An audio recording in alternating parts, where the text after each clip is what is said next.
Provide a short update from what I provided last night, and what I can tell you is the person of interest that we had last night, we ultimately did arrest. He's been charged with evading arrest, and that's because he matched the description that was provided as a person who possibly fired a shot, and when the officers went to make their approach, he ran away. So in discussions with the district attorney's office, we filed that charge. Also, we did find one spent 9mm casing on rodeo grounds. That has been collected. Still no firearm has been recovered, so we believe that there was one shot fired, and that part of the investigation continues. So our homicide division will continue the investigation with regard to any complainant or witnesses that we have to see if we can positively identify the person who shot that round. And with that, I'll answer any questions. How specifically where the round was found? It was around the northwest part of the carnival. Okay. And what time did they locate that? Shortly after I spoke with y'all last night.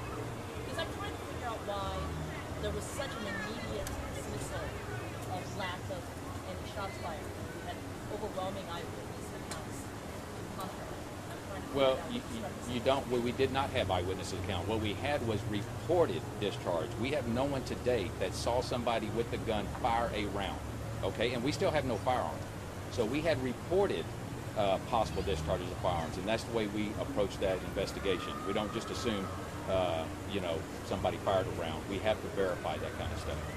Captain, talk us through security, what people go through, and what they can and cannot bring to the rodeo. That's actually a better question for rodeo personnel, so I'm going to yield. Yes, Joel Cowley, President and CEO of the Houston Livestock Show and Rodeo. The safety and security of our guests is our primary concern, and that's why we work closely with the Harris County Sheriff's Office, HPD, Texas Department of Public Safety, and we have set up security checkpoints at the perimeter gates. When guests arrive, they're required to go through a walk-through magnetometer. These are the same magnetometers that are used for Houston Texans games, same ones that were used for the Super Bowl. If the magnetometer goes off, we also have wanding available to further check. We also bag check. We do post 30-06 and 30-07 signs, so we do prohibit open and concealed carry of firearms on our grounds. What is your advice to people who might have heard this last night and have concerns coming out today? I would say that this is something that is of great concern to us. We're working very closely with our security. Our security is very fluid. It changes and it is adjusted on a daily basis. And this will be a primary topic of conversation at our security meeting today. And any adjustments that we deem necessary will most certainly be taken. That will actually come out of today's security meeting. And so if we feel that adjustments or enhancements are required, we most certainly will make those. Let me ask you this, though. If there is reason to believe that there was a gun fired during the 9mm slide, do you think current security protocol is sufficient? Yeah, I would say that our current security protocol is sufficient. It is of great concern to us that a spent shell casing was found on our grounds. And as a result of that, we will assess the situation and make any necessary adjustments. Do you think the all clear was issued last night, considering what has been found? And in fact, it seems like it was fairly quickly after an incident we were told all clear, no arrest, no shots fired, all of this hoopla is unnecessary. And it seems like the day after we're getting some additional information, which was found, relatively quickly after the all clear. No, I don't think the all clear was premature. The rodeo did put an announcement out. We did put that notice out there. We moved the resources where they were needed. And after about a half an hour of looking for suspects, looking for evidence, looking for firearms, with nothing being found, nothing being verified, we needed to let the people move where they needed to go to, catch the buses and get back to their rides and their families. Do we have someone in custody right now? We did arrest somebody and charge them. Yes, we did. When? That would have been early this morning, after midnight, so around maybe 1 o'clock. I don't know exactly when the charges were filed, but I can find out for you. Do you have that information on the young person? What? You don't have the ID on The person arrested? Yes. Yeah, we do have his ID. We're not releasing any pictures, though, because we still want to question the potential complainants and witnesses to see if they can verify or confirm that this guy did, in fact, either fire a weapon or fire at them. that part is still under investigation. I didn't miss something. What makes you think this person is responsible?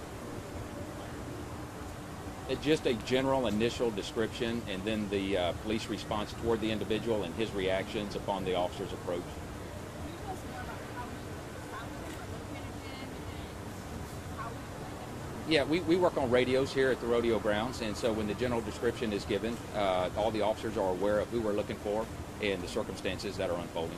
And do you guys know, I mean, was there some sort of fight between a couple of individuals?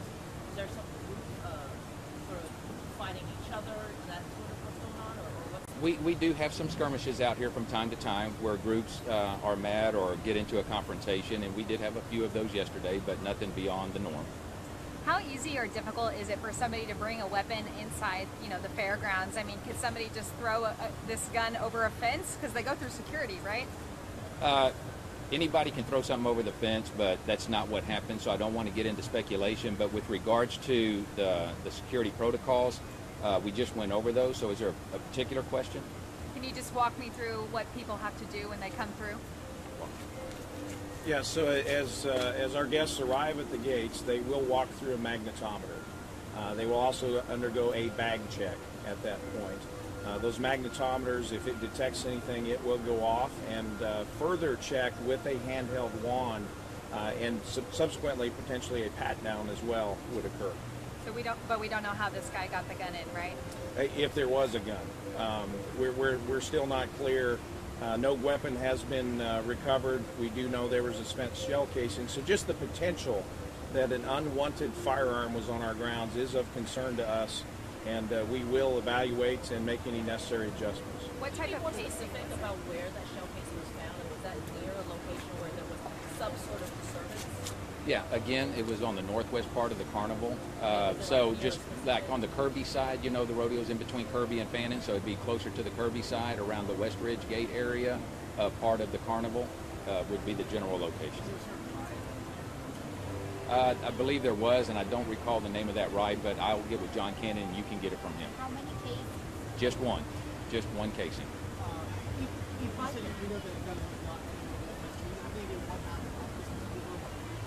No, all that, listen, the circumstances leading up to this discharge is all under investigation. I'm not going to get into speculation on how the gun was brought in, if it was thrown over the fence. We don't even have a gun yet. So we don't even know if it was a real gun, if it was a gun at all, or if it was some hybrid of a gun, like a pin gun or something like that. We don't know. All that's under investigation, so I'm not going to speculate on what we have. Say again? We're reviewing all the cameras. That's part of the regular investigation. is there anything on the security video that proves that this is real? Not yet. But we haven't done an exhaustive search of all the video. And if I could ask Mr. Kelly a question, just on I guess the mornings and everything last night, in terms of kids getting separated from their parents and all the confusion and the stampede and such as you described it, is there anything you would do differently about establishing designated, crisis lead-up points on the property? Yeah, I mean, I think that would be difficult to do in advance of a crisis, not knowing where it might occur. And so that would be difficult to undertake. We know that throughout the grounds there was a lot of confusion occurring, some of it likely caused by notifications that were being received by news feeds and social media. I witnessed one after the incident had occurred, where 200 or 300 people came running through the gate and nothing apparently to set them off. And that Can y'all look happened? this way, please? That actually happened? At- Really? At the West Ridge Gate, yes. So how dangerous do you think that panic was? This was relatively controlled. It was people exiting the grounds already who exited a little bit faster. But in terms of getting kids back to parents, is there anything that you're looking at to facilitate that in the event? And I know you can't predict Yeah, what would happen. and we'll address that primarily with our volunteer committees. Our Directions and Assistance Committee is one that we rely upon heavily. They reunite lost children each and every day here at the grounds. And so we have protocols in place to do that. How about one more question? Well, and Mr. Kelly, you can look forward. I just want you to really sort of address the issue, which is, I I know I try to ask in several ways. You know, we have a lot of people posted on social media.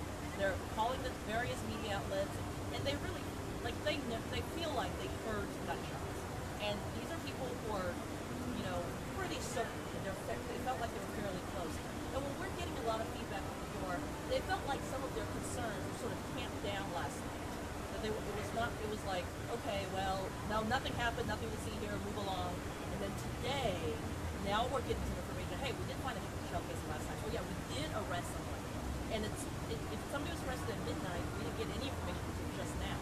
So how do you address the concerns where people are feeling like that the rodeo and so are trying are Listen, like the publicity? you being in the media know very well that there's a very pressurized demand for information as we know it. We provided that. The information we provided last night was accurate. So to the extent that circumstances and more information was learned and more action taken, we did provide that in real time as well. I know our PIO office does a tremendous job trying to get that information out, but we're not tamping down anybody's fear. We're investigating what was reported, and to the extent we can verify that, you know, we'll do our due diligence to do it. But my question was not to you, and I have no doubt that you were. I'm talking about the rodeo. Okay. Yeah, so we rely heavily upon HPD and the Sheriff's Office to provide us with updates, and as this was occurring and we were trying to determine exactly what the situation was, we relied upon them to give us the all clear at that point. We did instruct people to shelter in place. We did instruct those who were in the stadium to stay in place. If they were to exit, we urged them to exit through the west side of the stadium, not onto the grounds. And then once we received the all clear from our security personnel, we issued that to our guests. At what time did you start receiving the 911 calls? The 911 calls, you're going to have to get that from John Cannon. I'm not privy to the calls coming in from outside because we work on our internal radio, so I don't have any information in regards to that. Last question. Say again? How many? Oh, well, again, we don't. That part's under investigation. We can come to some fairly reasonable conclusion because the round was fairly fresh, meaning it wasn't oxidized, it wasn't old, it wasn't damaged, like run over. The grounds does a pretty good job of sweeping everything up and cleaning up at the end of the night.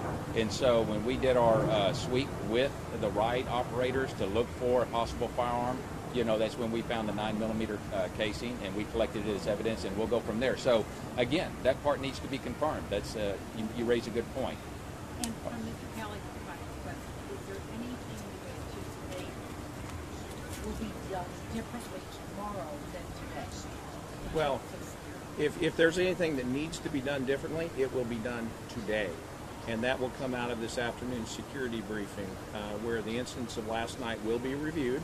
And if we feel that any adjustments at all need to be made, regardless of expense, we will make those adjustments today. Do you personally feel there were any like soft spots in the protection or any particular vulnerabilities?